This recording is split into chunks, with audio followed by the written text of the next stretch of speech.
उपन्यास व्याख्या खंड निम्नलिखित गद्यांशों की लगभग 150 शब्दों में ससंदर्भ व्याख्या कीजिए और उसका रचनात्मक सौंदर्य स्पष्ट कीजिए। यह तुम नहीं तुम्हारा स्वार्थ बोल रहा है। स्वार्थ को इतना छूट देना ठीक नहीं कि वो विवेक को ही खा जाए। अखबारों को तो आजाद रहना ही चाहिए, वे ही तो हमारे कामों का, हमारी बातों का असली दर्पण होते हैं। मेरा तो उसूल है कि दर्पण को धुंधला मत होने दो।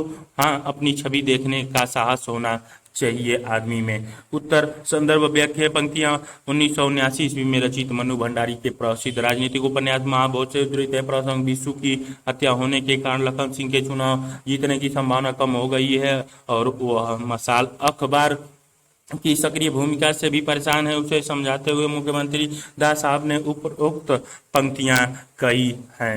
व्याख्या दास साहब लखन सिंह को डांटते हुए कहते हैं कि अपने किसी भी हित को साधने के लिए व्यक्ति को इतना स्वार्थी नहीं हो जाना चाहिए कि वह समाज के व्यापक हित की कीमत पर लाभ उठाने की कोशिश करे। समाज के व्यापक हित के लिए जरूरी है कि मीडिया को इतना स्वाधीनता मिले कि वह हिम्मत के साथ गलत को गलत कह सके, चाहे वह गलत कितना ही शक्तिशाली क्यों न हो। राजनीतिज्ञों को तो विशेष रूप से मीडिया की स्वाधीनता के लिए तत्पर रहना चाहिए, क्योंकि उनके कार्य पूरे समाज को प्रभावित करते हैं और मीडिया ही समाज की ओर से उनका मूल्यांकन करता है। इतना साहस हर राजनीतिज्ञ में होना चाहिए कि वह मीडिया के माध्यम से अपनी आलोचना झेल सके। गौरतलब है कि दास साहब द्वारा की गई ये सभी बातें उनकी अंतरात्मा की आवाजें नहीं हैं, बल्कि उस मुखौटे की आवाजें हैं जो उन्होंने ओढ़ा है। विशेष इन पंक्तियों में लोकतंत्र और मीडिया के पारस्परिक संबंधों को गहराई से दर्शाया गया है। गोदान में प्रेमचंद ने भी इस समस्या को उठाया है। ज्ञातव्य है कि यह उपन्यास आपातकाल के तुरंत बाद लिखा गया था। उस समय मीडिया की स्वाधीनता एक बड़ा सामाजिक मुद्दा बनकर उभरी थी। इन पंक्तियों की भाषा बेहद सहज, सरल तथा प्रभावमयी है। लेखिका ने सिद्ध कर दिया है कि प्रभावशाली भाषा कठिन शब्दों से नहीं बल्कि संवेदना की गहराई और वैचारिक तनाव से निर्मित होती है। लाक्षणिक शैली का प्रयोग करके लेखिका ने मनोभावों को मूर्त बना दिया है, जैसे यह तुम नहीं तुम्हारा स्वार्थ बोल रहा है। एक विशेष दृष्टि से यह व्यंग शैली है, क्योंकि इस कथन में छिपे हुए व्यंग के माध्यम से दास साहब की कथनी और करनी का अंतराल उभारा गया है। सूत्र शैली का भी असरदार प्रयोग है, जैसे स्वार्थ को इतनी छूट देना ठीक नहीं कि वह विवेक को ही खा जाए। निम्नलिखित गद्यांशों की लगभग 150 शब्दों में ससंदर्भ व्याख्या कीजिए और उसका रचनात्मक सौंदर्य स्पष्ट कीजिए। ऐसा आतंक आपने कहीं देखा नहीं होगा साहब। लोगों के घर जमीन और गाय बैल ही रेहन नहीं रखे हुए हैं। जोरावर और सरपंच के यहाँ उनकी आवाज और जबान तक बंधक रखी हुई है, कोई चूं तक नहीं कर सकता। उत्तर संदर्भ प्रस्तुत पंक्तियां मनु भंडारी के उपन्यास महाभोज से ली गई हैं। इस उपन्यास में भारतीय राजनीति के चरित्र का उद्घाटन करते हुए राजनीतिज्ञों द्वारा अपराधियों को संरक्षण दिए जाने तथा उनसे गठजोड़ कर अपना राजनीतिक हित साधने का भी चित्रण किया गया है। प्रसंग यह कथन रोहा गांव में विशु की हत्या के पश्चात एसपी सक्सेना को विशु के दोस्त बिंदा के बयान के रूप में कहा गया। इन पंक्तियों में गांव के प्रभावशाली गुंडों, सरपंच एवं जोरावर के दहशत का प्रभावकारी चित्रण हुआ है। व्याख्या बिंदा कहता है कि स्थानीय शक्तिशाली एवं आपराधिक प्रवृत्ति के लोगों ने शोषण एवं दमन की हद पार कर दी है। ग्रामीणों पर उनका आतंक एवं भय इतना अधिक है कि कोई उनके विरुद्ध मुंह खोलने की हिम्मत नहीं करता। उन्होंने लोगों की संपत्ति के साथ साथ एक तरह से उनकी आवाज को भी बंधक बना लिया है। विशेष इन पंक्तियों में ग्रामीण जीवन में अमानवीय शक्तियों के आश्चर्य स्व का प्रभावशाली चित्रण हुआ है। भाषा बहुत ही सटीक है और लेखिका के मंतव्य को वहन करने में पूरी तरह सक्षम है। शब्दावली के प्रयोग को लेकर लेखिका का दृष्टिकोण लचीला है। वे तत्सम तद्भव देशज विदेशज के निरर्थक शब्दों में न पढ़कर उन्हीं शब्दों का चयन करती हैं जो उनके भाव को मर्मिकता के साथ व्यक्त कर सके। जिस समस्या की ओर इन पंक्तियों में इशारा किया गया है वह आज के समय में भी मौजूद है। निम्नलिखित गद्यांशों की लगभग 150 शब्दों में ससंदर्भ व्याख्या कीजिए और उसका रचनात्मक सौंदर्य स्पष्ट कीजिए। जन्म का अपराध, यदि वह अपराध है तो उसका मर्जन किसी प्रकार संभव है। शास्त्र की शक्ति, धन की शक्ति, विद्या की शक्ति कोई शक्ति जन्म को परिवर्तित नहीं कर सकती, कोई भी उपाय जन्म के अपराध का मार्जन नहीं कर सकता। जन्म के अन्याय का प्रतिकार क्या मनुष्य देव से ले या उन लोगों से ले जिन्होंने अपने स्वार्थ के लिए जन्म से सत्य अधिकार की व्यवस्था निर्धारित की है। इनका है कहे जाने वाले कुल में मेरा जन्म अपराध है, अथवा यह द्विज कुल में जन्मे अपदार्थ लोगों का अहंकार मात्र है। उत्तर संदर्भ प्रस्तुत गदावतरण हिंदी की प्रगतिवादी उपन्यास परंपरा के शिखर पुरुष यशपाल द्वारा रचित प्रसिद्ध ऐतिहासिक उपन्यास दिव्या से लिया गया है। 1945 में रचित इस उपन्यास का केंद्रीय विषय नारी एवं वंचित वर्ग की समस्याओं का विश्लेषण है, जो तत्कालिक स्वाधीनता आंदोलन को सामाजिक स्वाधीनता की नई राह दिखलाता है। प्रसंग: जब पृथुसेन को दिव्या की शिविका निम्न कुल में उत्पन्न होने के कारण उठने नहीं दिया जाता है तो अपने को आहत महसूस करता हुआ कहता है।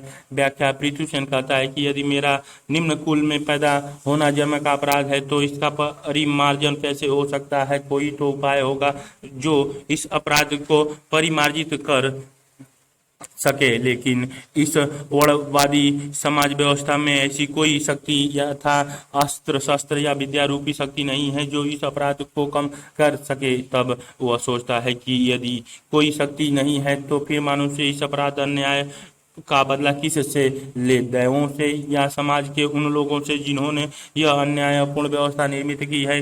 क्या वाकई निम्न कुल में मेरा जन्म अपराध है या द्विज कुल में जन्मे लोगों का अहंकार मात्र जिन्होंने कुल व्यवस्था की विषमता का निर्माण किया? विशेष इन पंक्तियों में यशपाल ने समाज की विषमता मूलक वर्ण व्यवस्था का निचोड़ प्रस्तुत किया है, जो केवल जन्म के आधार पर जीवन भर अन्याय को स्वीकृति प्रदान करती है। लेखक ने यथार्थ सवाल खड़े किए हैं कि हर अपराध के परिमार्जन का कोई रास्ता होता है, लेकिन वर्णवादी व्यवस्था में यह नहीं है।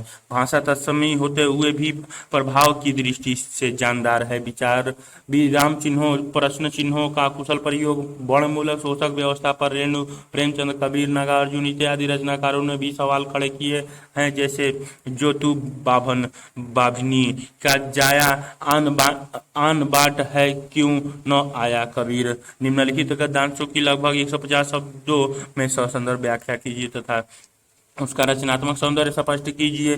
गांव की भीड़ बड़ी हुलस कर देख रही है। यह सब दृश्य दास साहब के इस बड़प्पन के आगे सभी नतमस्तक हो आए हैं। बड़े बूढ़ों को तो सबरी और निषाद की कथाएं याद हो आई हैं। किसी किसी को ईर्ष्या भी हो रही है। हीरा से बेटे तो जाने कितने के मरते हैं, पर ऐसा मान। उत्तर संदर्भ प्रस्तुत पंक्तियां मनु भंडारी द्वारा रचित हिंदी के महत्वपूर्ण राजनीतिक उपन्यास महाभोज से उद्धृत है। प्रसंग उपन्यास में ये पंक्तियां बीसू की मौत के बाद दास साहब के सरोहा दौर से जुड़ी हैं। दास साहब सरोहा घरेलू उद्योग योजना के उद्घाटन के लिए आते हैं तो सबसे पहले बीसू के घर जाते हैं और बीसू के पिता हीरा को अपनी गाड़ी में बिठा लेते हैं। इससे एक ओर दास साहब का बड़प्पन झलकता है, वही दूसरी ओर लोगों में हीरा से ईर्ष्या होने लगती है। व्याख्या: दास साहब की इस महानता को लक्षित कर गांव के बुजुर्गों लोगों की राम, सबरी और निषाद की कथाएं स्मृत हो आती हैं। कई ग्रामीण ईर्ष्या से भी वशीभूत हो उठते हैं। वे सोचते हैं कि बेटे तो जाने कितने लोगों के मरते हैं, पर ऐसा सम्मान भला किसको मिलता है।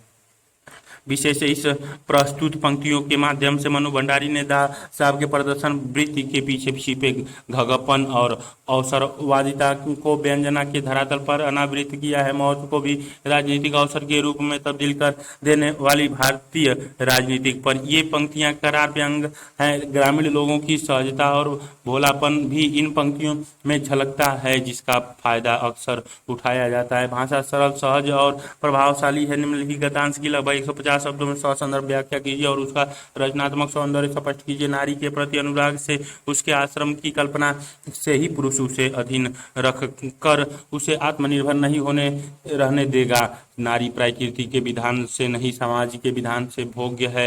प्रकृति में और समाज में भी स्त्री तथा पुरुष अन्योन्याश्रय हैं।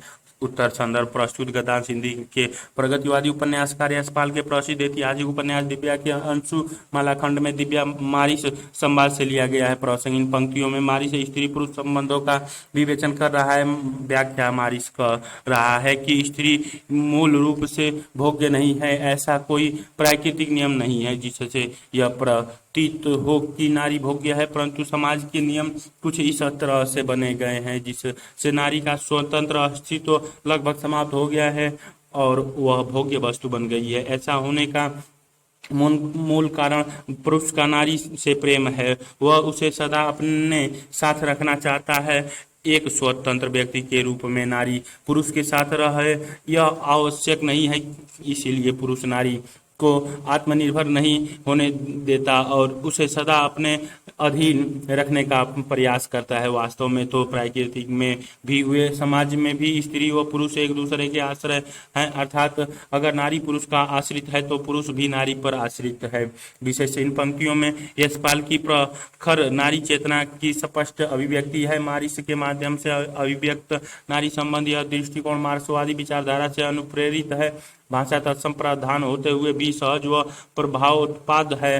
पूरा प्रसंग संवाद शैली में है जिसे भाषा में गद्यात्मकता आ गई है। निम्नलिखित गद्यांश की लगभग 150 शब्दों में स्वसंदर्भ व्याख्या कीजिए और उसका रचनात्मक सौंदर्य स्पष्ट कीजिए। धनिया यंत्र की भांति उठी आज जो सुतली बेची थी उसके 20 आने पैसे लाई और पति के ठंडे हाथ में रखकर सामने खड़े दाता दीन से बोली, महाराज घर में न गाय है, न बछिया, न पैसा, यही पैसा है, यही इनका गोदान है। उत्तर संदर्भ व प्रसंग। प्रस्तुत पंक्तियां भारतीय किसान जीवन की त्रासदी को अभिव्यक्त देने वाले महाकाव्यात्मक उपन्यास गोदान की आखिरी पंक्तियां हैं। प्रेमचंद ने इन पंक्तियों के माध्यम से होरी की मृत्यु के बाद अपने रचना लक्ष्य को पूर्णता प्रदान करते हुए भारतीय किसान के जीवन संघर्ष को पूर्ण यथार्थ के साथ व्यंजित कर दिया है। व्याख्या। होरी की मृत्यु के बाद गरीबी के चरम छोर पर खड़े होरी के परिवार से होरी की आत्मा की मुक्ति हेतु गाय का दान करने को कहा जाता है। ऐसे में होरी की विधवा धनिया जो कि होरी की मृत्यु की व्यथा के कारण सुन्नी सी हो चुकी है, यंत्र की भांति उठती है और उसी दिन सुतली बेचकर कमाए गए 20 आने पैसे को पंडित दाता दीन को देते हुए कहती है कि घर में न तो गाय है, न बछिया, न और पैसे, यही इनका गोदान है। रचनात्मक सौंदर्य। ये पंक्तियां प्रेमचंद के रचना कौशल के प्रतिमान है। प्रेमचंद का लक्ष्य भारतीय किसान के प्रभाव की कथा कहना था जो आर्थिक बदहाली के दौर से गुजर रहा था। ये पंक्तियां उस बदहाली को चरम स्तर पर व्यंजित कर देती हैं। सामंतवादी व्यवस्था में धर्म एवं कर्म कांडों का दुष्चक्र जन्म से लेकर मृत्यु पर्यंत किसी स्तर तक व्यक्ति का आर्थिक शोषण कर सकता है। ये पंक्तियां इसे भी अनावृत कर देती हैं। ये पंक्तियां उपन्यास के शीर्षक गोदान की सार्थकता की दृष्टि से भी महत्वपूर्ण है। गोदान का कथानक गाय की आकांक्षा से शुरू होकर इन पंक्तियों के माध्यम से गोदान की विडंबनापूर्ण मांग पर समाप्त होता है। ये पंक्तियां आज के भारत में भी प्रासंगिक है, जहां आर्थिक बदहाली के कारण हर वर्ष हजारों किसान आत्महत्या कर रहे हैं। इन पंक्तियों में प्रेमचंद का भाषा कौशल भी देखते ही बनता है। सामान्य शब्दावली को गहरी व्यंजकता से नियुक्ति करने की कला में प्रेमचंद माहिर थे, जिसकी ये पंक्तियां प्रमाण हैं।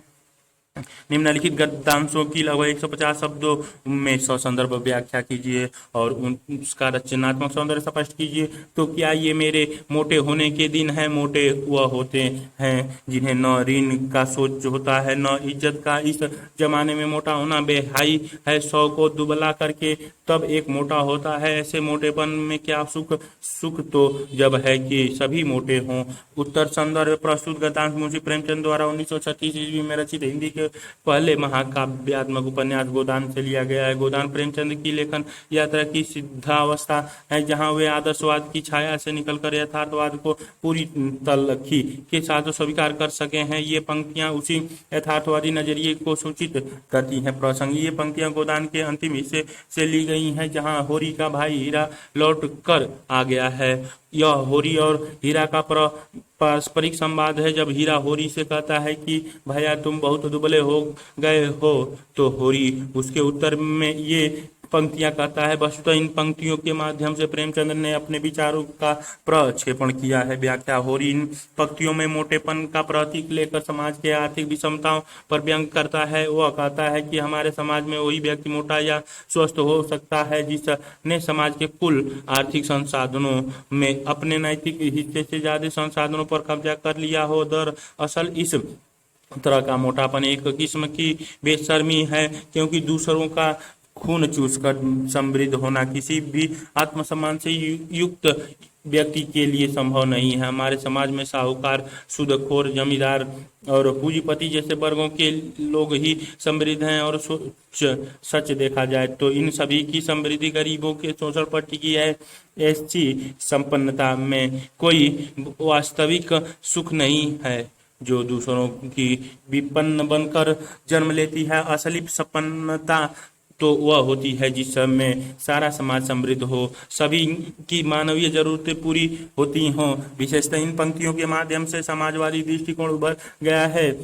इन पंक्तियों में प्रतीकात्मक शैली का सुंदर प्रयोग किया गया है। मोटेपन के प्रतीक के माध्यम से विषमतामूलक अर्थव्यवस्था में निहित शोषण और दमन की बखूबी उभारा गया है। सूत्र भाषा का भी प्रभावशाली उपयोग हुआ है। 100 को दुबला करके तब एक मोटा होता है। भाषा आम हिंदुस्तानी है जिसमें तद्भव शब्दों के साथ इज्जत और बेहाई जैसे फारसी परंपरा के हुए शब्द भी शामिल हैं जो हिंदुस्तानी के भीतर रच बस गए हैं। ये पंक्तियां आज के भारत में और ज्यादा प्रासंगिक होकर उभरती हैं, जहां हर वर्ष कई किसान कर्ज के जल में फंसकर आत्महत्या कर लेते हैं।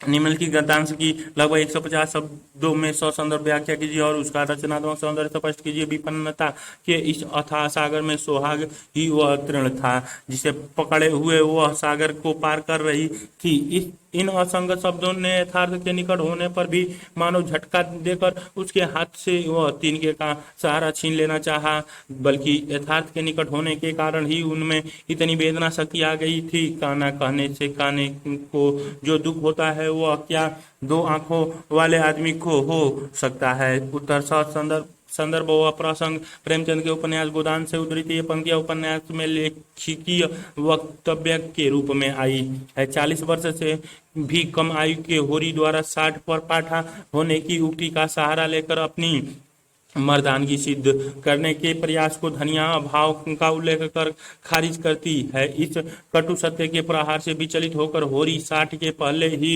अपने मरण की भविष्यवाणी करने का सहारा लेता है, जो कहीं न कहीं अपने भीतर यथार्थ को भी समाहित किए हुए होता है। यह धनिया को भीतर तक वेद डालता है। प्रेमचंद यहाँ धनिया के मानस में प्रवेश करते हुए उपयुक्त पंक्तियां लिखी हैं जो प्रेमचंद की संवेदना और व्याख्या का उत्कृष्ट उदाहरण है। व्याख्या किसान समाज वैध्य सिर्फ पति की मृत्यु नहीं होती बल्कि एक ऐसी त्रासदी होती है जिसमें नारी का समूचा भविष्य संकटों में बिध जाता है। अभाव और गरीबी में भी वह इस संबल के सहारे स्वयं को अर्थवान महसूस करती है। प्रेमचंद ने सुहाग को तिनका बताकर अभाव और गरीबी की अंतहीन भयावहता को मूर्तता प्रदान की है, लेकिन साथ ही उन्होंने किसानी जीवन में सुहाग के महत्व को भी धूमिल नहीं होने दिया है। रचनात्मक सौंदर्य प्रेमचंद ने इन पंक्तियों में मनोविज्ञान का सहारा लिया है। गोदान में धनिया का व्यक्तित्व निर्भीक, प्रखर, जुझारू और स्पष्टवादी है। ये पंक्तियां उसके चरित्र में निहित गहन संवेदनशीलता को उजागर करती हैं। ये पंक्तियां यह दर्शाती हैं कि प्रेमचंद स्थितियों की सूचना देने वाले कथाकार नहीं है बल्कि उनके यहाँ परिस्थितियों में लिपटी हुई वास्तविकता कलात्मकता रूप में आती है। ये पंक्तियां तत्सम एवं तद्भव शब्दावली के रचनात्मक मेल का भी उत्तम निदर्शन है। निम्नलिखित गद्यांश की लगभग 150 शब्दों में ससंदर्भ व्याख्या कीजिए और उसका रचनात्मक सौंदर्य स्पष्ट कीजिए। जीवन की स्थिति समय में है और समय प्रवाह है। प्रवाह में साधु असाधु, प्रिय अप्रिय सभी कुछ आता है। प्रवाह का यह क्रम ही सृष्टि और प्रकृति की नित्यता है। उत्तर संदर्भ प्रस्तुत गदावतरण हिंदी की प्रगतिवादी उपन्यास परंपरा के शिखर पुरुष यशपाल द्वारा रचित प्रसिद्ध ऐतिहासिक उपन्यास दिव्या से लिया गया। 1945 ईस्वी में रचित इस उपन्यास का केंद्रीय विषय नारी तथा अन्य वंचित वर्गों की समस्या का विश्लेषण है, जो तत्कालिक स्वतंत्रता आंदोलन को सामाजिक स्वाधीनता की नई राह दिखाता है। प्रसंग दी गई पंक्तियां उपन्यास के अंशुमाला नामक खंड से उद्धृत हैं। जब दिव्या मथुरा में रत्न प्रभा के साथ रहकर अंशुमाला के नाम से प्रसिद्ध हो जाती है, तब मारिस उसे जीवन को सहजता पूर्वक स्वीकार करने की प्रेरणा देता है। इन पंक्तियों में मारिस का दिव्या या अंशुमाला के प्रति ऐसा ही संवाद है। व्याख्या मारिस दिव्या को निराश मन स्थिति को दूर करने का प्रयास करते हुए कहता है कि जीवन में कोई भी घटना इतनी महत्वपूर्ण नहीं होती कि वह शेष सारे जीवन को निर्धारित उद्धार कर सके। जीवन अनेक नई स्थितियों की निरंतरता है और यह निरंतरता मृत्यु आने तक हमेशा नई स्थितियों के रूप में व्यक्त होती है। इस प्रक्रिया में कुछ अच्छे अनुभव होते हैं तो कुछ कठोर अनुभव भी होते हैं। विशेष इन पंक्तियों का मूल भाव यह है कि परिवर्तन ही सत्य है। यह बात दर्शन और साहित्य के अधिकांश विचारक कहते हैं। ये पंक्तियां बताती हैं कि किसी भी व्यक्ति का जीवन सिर्फ सुख या सिर्फ दुख से नहीं भरा होता। मारिस चारवाक दर्शन का प्रतिनिधि है।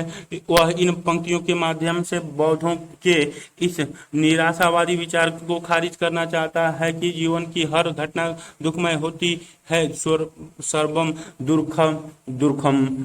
इन पंक्तियों के माध्यम से पलायनवादी मानसिकता पर चोट की गई है और जीवन के संघर्ष को स्वीकार करने की प्रेरणा दी गई है। भाषा तत्समयी होते हुए भी प्रवाह की दृष्टि से जानदार है। निम्नलिखित गद्यांशों की लगभग 150 शब्दों में ससंदर्भ व्याख्या कीजिए और उसका रचनात्मक सौंदर्य स्पष्ट कीजिए। मैं प्रेम को संदेह से ऊपर समझती हूँ। वह देह की वस्तु नहीं, आत्मा की वस्तु है। संदेह का वहाँ जरा भी स्थान नहीं और हिंसा तो संदेह का ही परिणाम है। वह संपूर्ण आत्मसमर्पण है जिसके मंदिर में तुम परीक्षक बनकर नहीं, उपासक बनकर ही वरदान पा सकते हो। उत्तर संदर्भ प्रस्तुत गद्यांश उपन्यास सम्राट प्रेमचंद की प्रौढ़तम कृति गोदान के उत्तरार्ध से लिया गया है। प्रसंग ये पंक्तियां मेहता और मालती के बीच नदी के निकट के वार्तालाप के दौरान की है, जिनमें मेहता की प्रेम दृष्टि से व्यथित मालती प्रत्युत्तर दे रही है। व्याख्या मालती कहती है कि उसकी दृष्टि में प्रेम में संयंस का कोई स्थान नहीं है, अर्थात जब तक संयस है तब तक प्रेम ही हो सकता और एक बार प्रेम हो जाने के बाद सारे संयस ही समाप्त हो जाते हैं। इसीलिए प्रेम संबंध में ही हिंसा का कोई भी स्थान नहीं है, क्योंकि प्रति हिंसा की भावना तो उत्पन्न ही संदेह के कारण होती है। प्रेम में तो संपूर्ण आत्मसमर्पण होता है, अतः हिंसा या संदेश का तो प्रश्न ही नहीं उठता। प्रेम में प्रेमी पर हावी होने का नहीं बल्कि उसके प्रति समर्पित होने का प्रयास किया जाता है। प्रेम में परीक्षा ली नहीं जाती बल्कि दी जाती है, क्योंकि प्रेम तो आस्था के सहारे ही पर्याप्त किया जा सकता है, संयस या तर्क के सहारे नहीं। विशेष इन पंक्तियों में प्रेम का प्लेटोनिक नजरिया अभिव्यक्त हुआ है। वस्तुतः यह छायावादी प्रेम दृष्टि है जो प्रसाद के यहाँ स्कंदगुप्त की देवसेना व कामायनी की श्रद्धा में दिखती है। श्रद्धा कहती है दया माया ममता लो, आज माधुरिमा लो, अगाध विश्वास, हमारा हृदय रत्न निधि स्वच्छ खुला है, आज तुम्हारे पास। सूत्र शैली का प्रयोग हुआ है जैसे प्रेम देह की वस्तु नहीं, आत्मा की वस्तु है। संवाद शैली के प्रयोग के कारण विश्लेषणात्मक अंतर्वस्तु भी बेहद सरल व और प्रभावी ढंग से व्यक्त हुई है। सामान्यतः प्रेमचंद ने हिंदुस्तानी का प्रयोग किया है, लेकिन यहाँ चिंता न परखता होने के कारण भाषा की प्राकृतिक तत्समयी है। निम्नलिखित गद्यांशों की लगभग 150 शब्दों में ससंदर्भ व्याख्या कीजिए और उसका रचनात्मक सौंदर्य स्पष्ट कीजिए।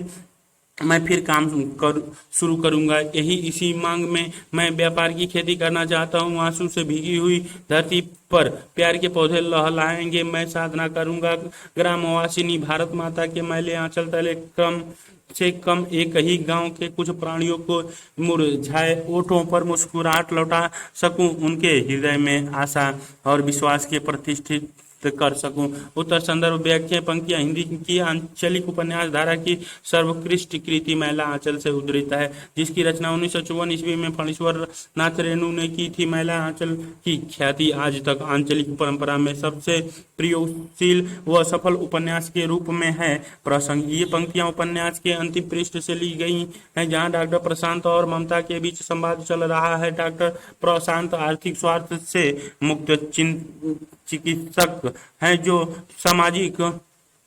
सामाजिक दायित्व बोध के आधार पर मेरी गंज गांव में रहकर समाज की सेवा करना चाहता है। इन पंक्तियों में उसने यही निश्चय व्यक्त किया है। व्याख्या डॉक्टर प्रशांत कहता है कि मैं फिर से इसी गांव में अपने काम की शुरुआत करना चाहता हूं। मेरी इच्छा अपनी शिक्षा और ज्ञान को विक्रय की वस्तु बनाकर अधिकाधिक धन कमाने की नहीं है। मैं तो समाज में प्रेम फैलाना चाहता हूं। यह गांव जो पिछड़ेपन और गरीबी जैसे दुखों में आकंठ डूबा है, मैं उसी के भीतर मनुष्य को हंसते हुए देखना चाहता हूँ। मैं लोगों को विश्वास दिलाना चाहता हूँ कि आज़ादी के सपने टूटे नहीं हैं, अभी भी समाज के प्रति दायित्व निभाने की प्रेरणा लोगों में जिंदा है। भारत माता तो गांव में ही रहती है, उसी के आंचल की छांव में काम करते हुए मैं यथा संभव देश की सेवा करना चाहता हूँ। रचनात्मक सौंदर्य, आदर्शवादी भाव एवं हृदय परिवर्तन जैसे तत्वों के कारण ये पंक्तियां आंचलिकता की दृष्टि से खासी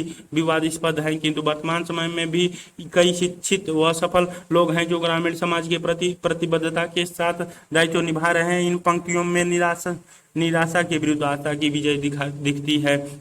इन पंक्तियों की शिल्पगत सुंदरता का मूल आधार इसकी उपमा शैली या रूपक शैली है। एक अमूर्त सा भाव उपमाओं की भाषा से कैसे मूर्त तथा बिंबात्मक हो उठता है, यह ज्ञान पंक्तियों को पढ़कर सीखा जा सकता है। निम्नलिखित गद्यांश की लगभग 150 शब्दों में ससंदर्भ व्याख्या कीजिए और उसका रचनात्मक सौंदर्य स्पष्ट कीजिए। आज तक के वे भीतरी उबाल और बाहरी दबाव के बीच टुकड़े टुकड़े होकर हमेशा घुटन ही टेकते आए हैं। हर बार दिनेश को लड़ाई के मैदान में ले तो जरूर गए हैं, पर जैसे ही गोलियां चली हैं उसे वहीं छोड़कर भाग आए हैं। अकेला निहत्था वह गोलियों की बौछार से लहूलुहान होता रहा है। ये खुद एक असहाय अपराध बोध से नहीं और नहीं, अब तो वे चाहें तो भी शायद नहीं ऐसा नहीं कर सकते। उत्तर संदर्भ प्रस्तुत पंक्तियां नव लेखन के दौर की प्रसिद्ध उपन्यासकार मनु भंडारी द्वारा रचित हिंदी के प्रतिनिधि राजनीतिक उपन्यास महाभोज से ली गई है, जिसकी रचना 1979 ईस्वी में हुई। प्रसंग ये पंक्तियां उपन्यास के अंतिम हिस्से से ली गई हैं, जहां मिस्टर सक्सेना का गहरा अंतर्द्वंद दिखाते हुए उपन्यास उनके व्यक्तित्वावरण के बिंदु तक पहुंचता है। इस दृष्टि से यह उपन्यास का बेहद नाटकीय मोड़ है। व्याख्या मिस्टर सक्सेना पिछले कई वर्षों से अपने मन के दो हिस्से के बीच निरंतर चलने वाले तनाव से जूझ रहे हैं। एक मन का संबंध भीतरी उबाल के साथ है जो उन्हें बार बार प्रेरित करता है कि तमाम लालच और भय को ठुकराते हुए नैतिक कर्तव्यों के रास्ते पर दृढ़तापूर्वक चले, किंतु दूसरा मन बाहरी दबाव से प्रभावित तो है जो समझता है कि पारिवारिक दायित्वों की पूर्ति, नौकरी और जीवन की सुरक्षा के लिए जरूरी है कि चुपचाप राजनीति काओं की बातें मानते हुए नैतिक मन का दमन करे।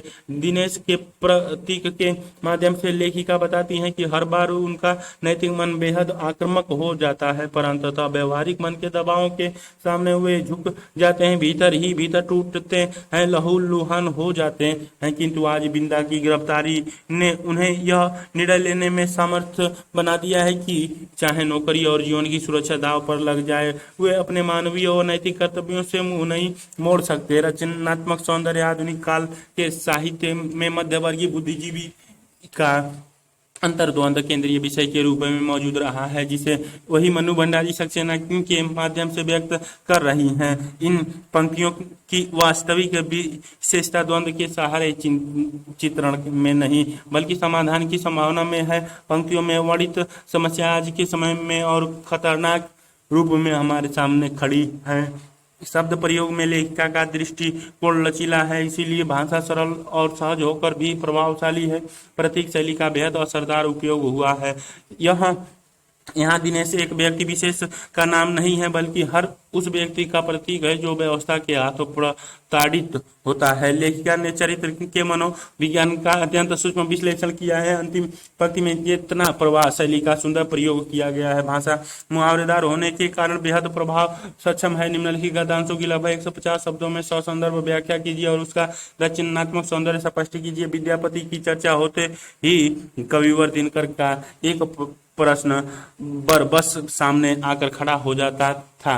विद्यापति कवि के गान कहाँ बहुत दिनों बाद मन में उलझे हुए उस प्रश्न का जवाब दिया। जिंदगी भर बेगारी खटने वाले पढ़ गंवार और अर्धनग्नों में कभी तुम्हारे विद्यापति के गान हमारी टूटी झोपड़ियों में जिंदगी के मधुर रस बरसा रहे हैं। उत्तर संदर्भ व प्रसंग प्रस्तुत पंक्तियां हिंदी के सर्वश्रेष्ठ आंचलिक उपन्यासकार फणीश्वर नाथ रेणु के उपन्यास महिला आंचल से उद्धृत है। डॉक्टर प्रशांत ग्रामीण जीवन के संबंधों में सोच रहा है। व्याख्या। डॉक्टर प्रशांत सोचता है कि कभी विद्यापति की चर्चा होते ही कवि दिनकर की पंक्तियां स्मृत हो उठती हैं कि विद्यापति कवि के गान कहाँ, किंतु उसे इस प्रश्न का उत्तर मिल गया है कि विद्यापति के गान अशिक्षा और गरीबी से जूझ रहे अत्यंत सामान्य लोगों में उपस्थित हैं और उनके जीवन में उल्लास और मधुरस बरसा रहे हैं। विशेष महिला आंचल में मिथिलांचल क्षेत्र का अंकन किया गया है। विद्यापति सर्वश्रेष्ठ मैथिली कवि रहे हैं। ये पंक्तियां सामान्यतः लोक में आर्थिक विपन्नता के बावजूद सांस्कृतिक समृद्धि को व्यंजित कर रही हैं। ये पंक्तियां आज भी प्रासंगिक है, विशेषकर इस अर्थ में कि शहरी जीवन में आर्थिक संपन्नता के साथ लोगों सांस्कृतिक विपन्नता का शिकार होते जा रहे हैं। ये पंक्तियां अपने प्रवाह और गद में निहित काव्यात्मक लय के कारण रेणु के शिल्प कौशल का भी निर्देशन करा रही हैं। निम्नलिखित गद्यांश की लगभग 150 शब्दों में ससंदर्भ व्याख्या कीजिए और उसका रचनात्मक सौंदर्य स्पष्ट कीजिए। भविष्य की चिंता हमें कायर बना देती है, भूत का भार हमारी कमर तोड़ देता है। हम में जीवन की शक्ति इतनी कम है कि भूत और भविष्य में फैला देने से वह और भी क्षीण हो जाता है।